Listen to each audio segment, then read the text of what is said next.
There is an ancient well deep within your heart, but for most of your life, you've never truly looked down into it. Not because you didn't want to, but because the dust of life has covered its lid, the dust of worries, ambitions, anger, and doubt. And then one day, you ask yourself, who am I in the midst of this life? Why are there moments when I'm naturally kind, yet other times I explode like someone completely different? Can I truly change? Or is human nature something fixed born that way, live that way? You're watching one Dharma teaching each day, a space where one seed of truth can bring a lifetime of peace. Subscribe and turn on the bell so you won't miss a single daily insight. The answer may be lying at the bottom of an ancient well within your heart. Buddhism calls it Buddha nature, a light that has always been there, but has been covered by layers of worldly dust. It does not lie in forms, nor in titles, nor in solemn rituals. It resides only in the deep stillness of your soul. You don't need to be a Buddhist to awaken that light, because Buddha nature belongs to no one in particular. It doesn't require you to memorize scriptures, nor to renounce the world. The only thing it asks is that you're willing to uncover it. You don't have to enter a monastery to practice. Every time you tame your anger, every time you help someone without expecting anything in return, that is practice. That is, you gently lifting the corner of the well's lid, peering in, and catching a glimpse of the pure light you may have forgotten long ago. So, what is Buddha nature really? Does it truly exist? And how can we live like practitioners in the middle of everyday life? In this video, we'll walk together through the journey of uncovering that ancient well through the simplest of things. And by the end, you might realize the true practitioner isn't someone far away. It's you if you're willing to live from the most luminous part of yourself. Not everyone is born with affinity for the Dharma. Maybe you once stumbled upon a Dharma talk, heard a line of scripture carried by the wind, or met someone who radiated peace, making you pause and wonder, how do they live so lightly? That moment of stillness, of listening, of curiosity, that was a sign of connection. In Buddhism, nothing arises randomly. Everything, every being, every moment is born from conditions and causes. Just as a lotus cannot bloom from dry stone, the Dharma cannot take root in a heart that has never known thirst. Some people go their entire lives untouched by Dharma, not because they are bad or ignorant, but because the conditions are not yet right. Their hearts are too full of anger, desire, and division. When the cup is already overflowing, no new water can be poured in. And then there are others, people who've never been to a temple, never recited a single sutra, yet they live with kindness, honesty, and compassion. They do good not for merit. They speak gently not to be loved. They don't know they are practicing, but in truth, they are living fully within their Buddha nature. So don't tell yourself, I'm not suited for Buddhism. If you've ever asked, what is Buddha? What does it mean to practice? Then you already have affinity. Even if it's a thin thread, invisible to the eye, it's enough to open the first door. Maybe in a past life, you planted a seed of goodness. Maybe one day long ago, you wept at someone else's pain. And that seed, when the right moment comes, a word, a teacher, an awakening will begin to sprout. What matters is not how many seeds you have, but whether you water them each day. Affinity isn't random. It's something you can plant, nurture, and grow. Every time you choose awareness over anger, listening over judgment, forgiveness over resentment, you are creating new conditions for goodness to arise. Even a question can be the beginning. Why am I suffering? That is the first step toward understanding suffering's root, and from there, finding liberation. Without suffering, no one would ever seek the path. And when conditions fully ripen, the Dharma becomes no longer foreign to you. It becomes part of you. It lives in the breath you take, in the words you choose, in the way you look at a stranger. At that point, you stop searching for Buddha elsewhere. You simply look into your own heart, where the ancient well still waits quietly. For someone brave enough to uncover it, Buddha nature, it may sound distant or abstract. But in truth, it is the most intimate and real part of every human being. It's not something you need to go out and find. It's not a gift bestowed only on those with spiritual roots. It's not a privilege of monks or priests. As stated in the Mahaparinirvana Sutra, all sentient beings possess Buddha nature. No one is lacking. No one is left behind. So what is Buddha nature? You might imagine it as an ancient well, long buried beneath the dust of time. Underneath the soil and stones of delusion, greed, hatred, and ignorance, there flows a pure, untapped spring. But if you never try to dig, you may never see it. There are two ways people approach Buddha nature. Some are born with natural compassion, clarity, and wisdom. Like a wild orchid blooming deep in the forest, unguarded, untouched, and yet still fragrant. This is inherent Buddha nature, a form of goodness cultivated through many lifetimes. But most of us are not like that. We are like that old buried well. If we want to see the clear water, we must clear the stones, remove the debris, bit by bit. This is the path of practice, a gradual uncovering of the light beneath the dust that has long concealed our true face. Buddha nature does not reside in appearances. Someone who wears brown robes and recites sutras daily may not have truly touched their Buddha nature. Meanwhile, an elderly woman selling vegetables who has never read a single line of scripture yet lives honestly and compassionately may have been living in alignment with her Buddha nature all along. Buddha nature is not confined by religion. It does not belong solely to Buddhism, Christianity, or any particular faith. It is simply a name for the purest part of our consciousness, a place untouched by greed, anger, or ignorance, a place where love, wisdom, compassion, and deep peace reside. When a child cries upon seeing an ant crushed underfoot, when a poor person shares their last bowl of rice, when someone who once made mistakes now repents and changes, all of these are expressions of Buddha nature. Practice is not about becoming a Buddha.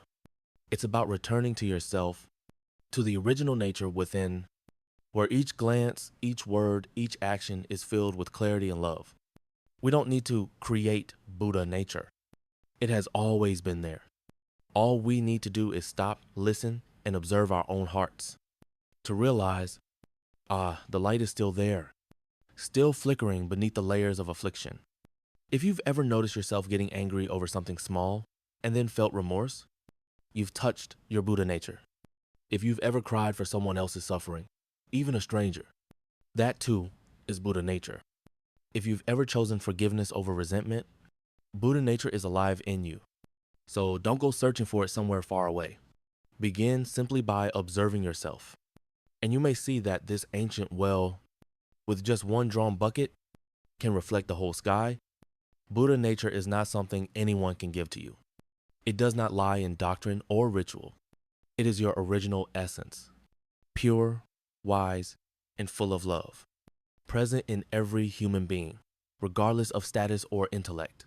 Though each person may express it differently, Buddha nature often reveals itself through four clear qualities: compassion, wisdom, equanimity, and selflessness. Compassion unconditional and undivided. Have you ever quietly shed tears when seeing a stranger in distress? Have you ever offered your seat to an elder without expecting thanks? That is the seed of compassion beginning to sprout within you. The compassion of Buddha nature is not pity. It is not weakness or sentimentality, but the strength to deeply understand another's suffering, so deeply that you no longer see them as the wrongdoer, but simply as someone in pain. True compassion doesn't discriminate. Like sunlight that shines on both weeds and flowers, it extends even to those who have hurt you, not because they deserve it, but because you choose not to create more suffering. A person who lives with compassion doesn't need to preach. Their mere presence, peaceful and gentle, already helps others feel loved, understood, and healed. Wisdom, seeing the essence without attachment. The wisdom of Buddha nature is not about quick learning, sharp memory, or clever reasoning. It is the capacity to see clearly, understand deeply, and not be swept away by appearances. A wise person knows that life is impermanent, that wealth will pass, love may turn to anger, health can become illness. They do not become overly joyful when gaining, nor devastated when losing, because they understand the nature of all things is constant change. Wisdom does not make you cold. On the contrary, it helps you love with clarity, not blindly, not dependently, not to the point of self-sacrifice. Wisdom teaches you when to step back, when to let go, not out of fear, but out of understanding. And sometimes wisdom is simply knowing when to be silent. Equanimity, seeing the Buddha in everyone. Equanimity means no longer comparing yourself to others, no longer looking up at the successful with envy, nor looking down on the struggling with pride. You understand that each person is a flower in a vast garden, blooming in their own season. Some bloom early, some bloom late, but none are without value. A child, a person with addiction, a forgetful elder, all carry Buddha nature.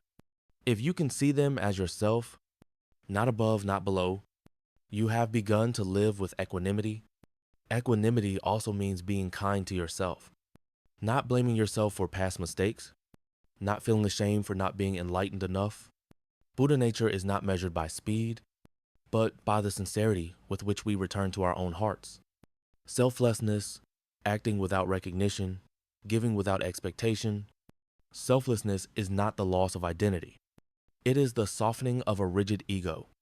To live from the most gentle and flexible part of your being. You help someone without needing their thanks. You contribute without needing credit. You succeed without needing to prove it to anyone. That is selflessness. Those who live with selflessness are not wounded by criticism, nor inflated by praise. They are quiet as the wind. Wherever they pass, they bring coolness, but leave no name behind.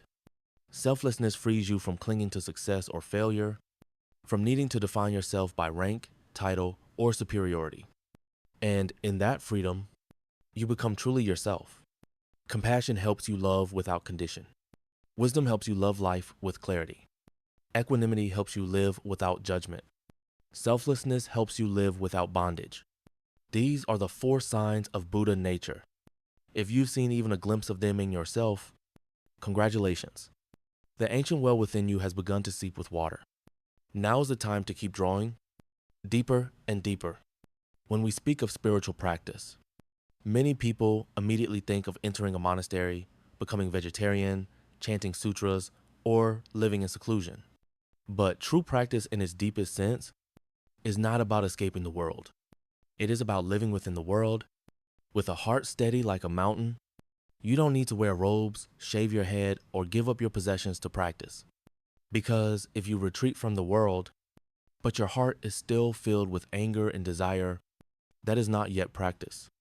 In contrast, if you live amid the chaos of daily life, face temptations, and still preserve your compassion and clarity, that is true practice. Practice does not mean becoming someone else.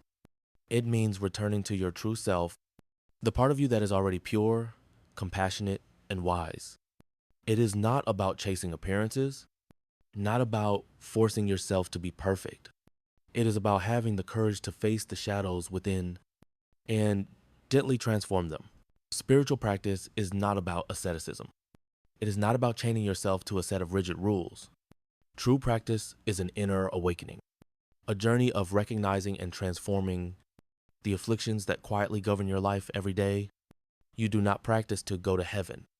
You practice to come home to the version of yourself that is peaceful, unhurried, free from envy, and free from doubt. A true practitioner doesn't need to be extraordinary, talented, or famous.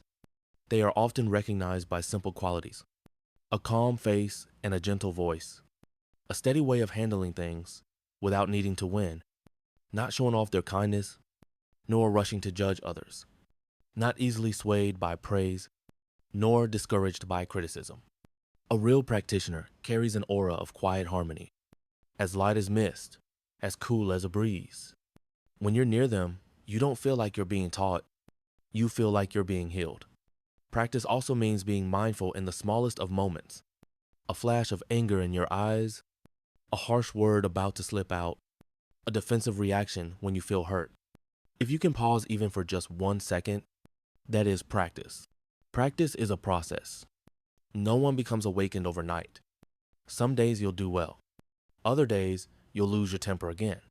But what matters is not that you never make mistakes. What matters is that every time you do, you notice and return. Like someone walking a long journey, you don't need to run, you just need not to quit. Each small step, if in the right direction, will still lead you to the destination. You don't practice to become someone else. You practice to become fully yourself in your calmest, most whole, and most free form. And when you realize, I don't need to be perfect to practice, that is when your real practice begins. There is a beautiful saying, practice is not doing extraordinary things, but doing ordinary things with extraordinary awareness. You don't need to leave your job, your family, or society to practice.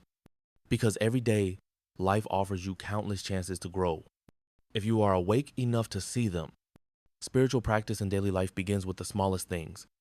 Sitting quietly for 5 minutes each night. No phone, no talking, just your breath and your presence. When someone upsets you, instead of reacting right away, you choose silence and breath.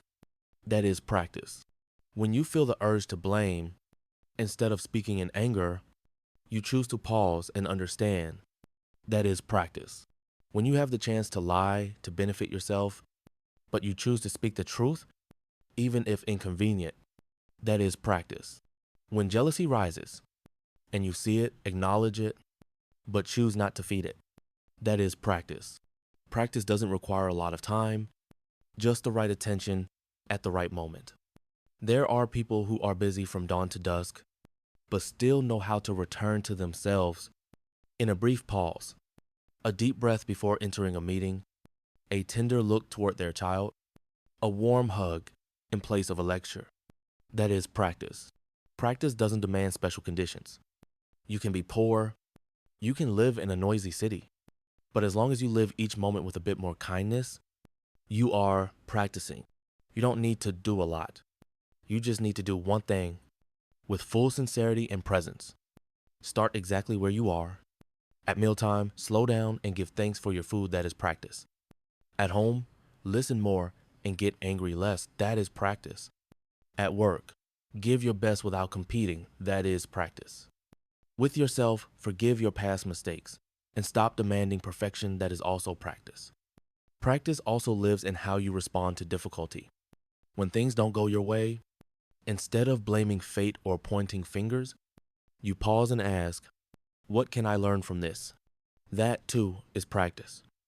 And sometimes, practice is simply a nod of understanding, an apology spoken first even if you were right, or a gentle smile in the middle of 1,000 pressures. Spiritual practice in everyday life is not something lofty, but it is not easy either, because it requires you to be truly present in every moment. Practice has no fixed destination. It is a journey, and every kind act, every moment you return to yourself, is a step along that path. And that is why those who can practice in daily life are often the ones who practice best. In the vast ocean of life, we are constantly swept away by strong winds and crashing waves. Ambition, anger, sorrow, and ignorance. But the Buddha did not leave us to drift endlessly. He gave us 6 boats, the 6 paramitas, perfections, to carry us from the shore of suffering to the other side of liberation. This is not mere theory. Each boat represents a very real action, a way of living that anyone can begin practicing today. Dharma, giving from an open heart. Generosity is not just about giving money. It also means offering love, understanding, and comfort.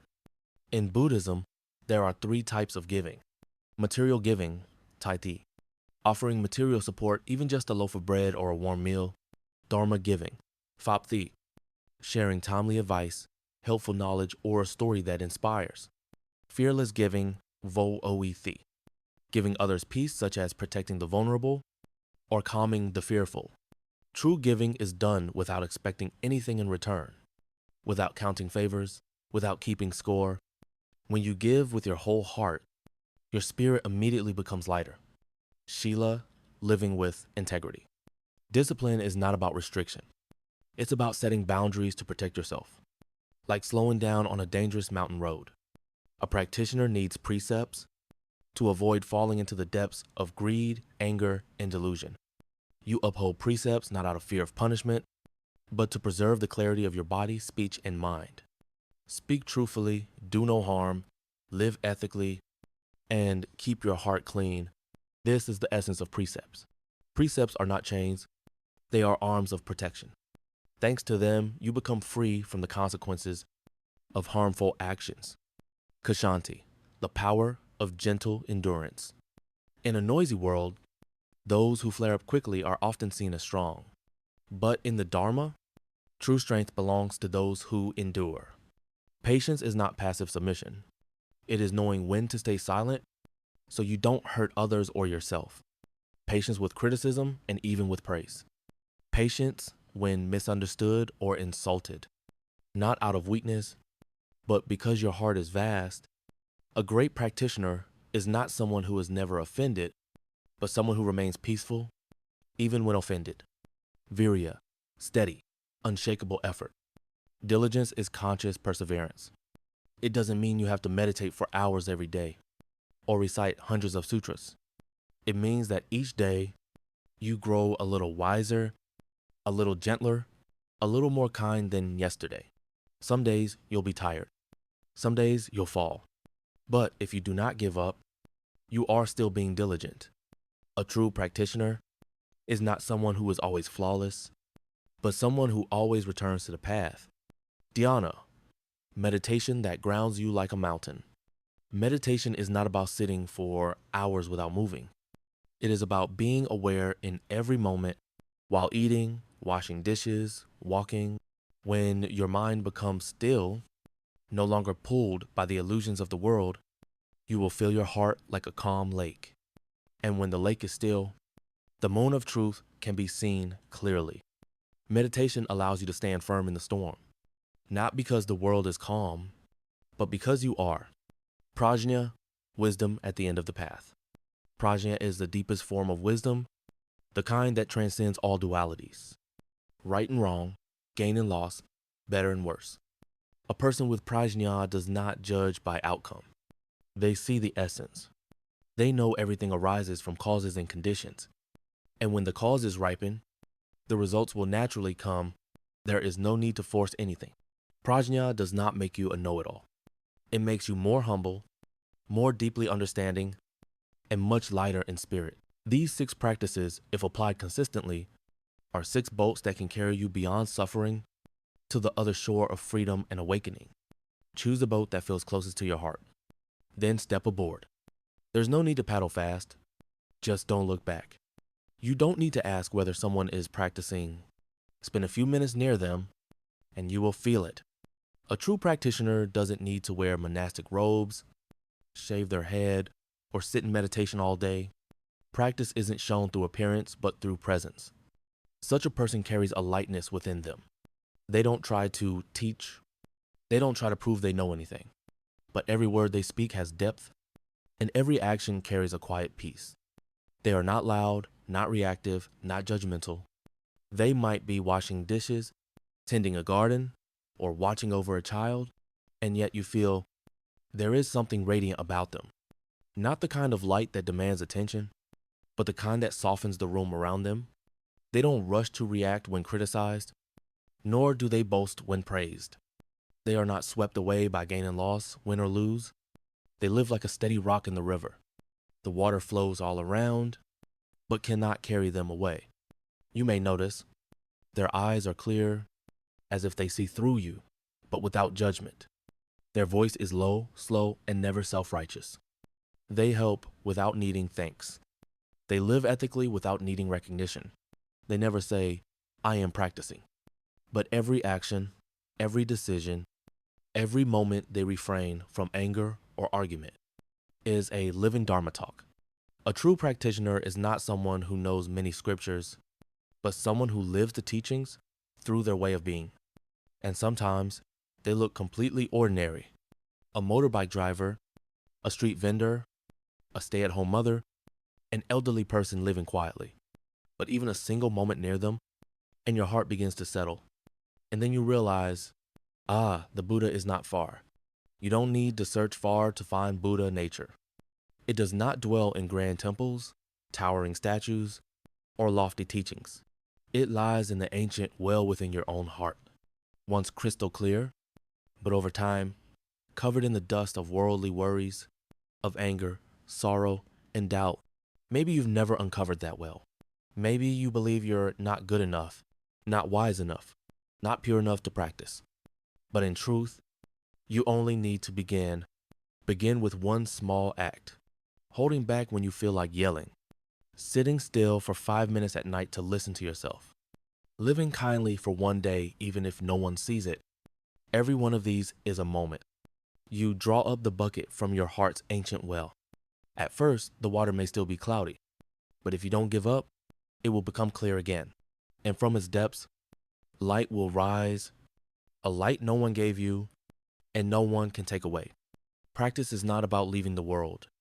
It is about living in it, with a heart that is bright, a mind that is at peace, and eyes that see with compassion. You can still go to work, care for your family, clean your home, wash the dishes, pay the bills, but if you do these things with gratitude, without anger or resentment, then you are already practicing. You don't need to become enlightened or noble. You only need to return to the most beautiful and pure part of yourself, and that is practice. And if somewhere in these words, your heart stirred even slightly, perhaps your ancient well has already begun to leak light. And if you're still listening right now, then there is no doubt you are someone who has affinity with the Dharma. Thank you for walking this path with us to the end. If this video touched you, please share it with someone you love and subscribe to the channel to continue exploring life's deepest truths, one breath at a time.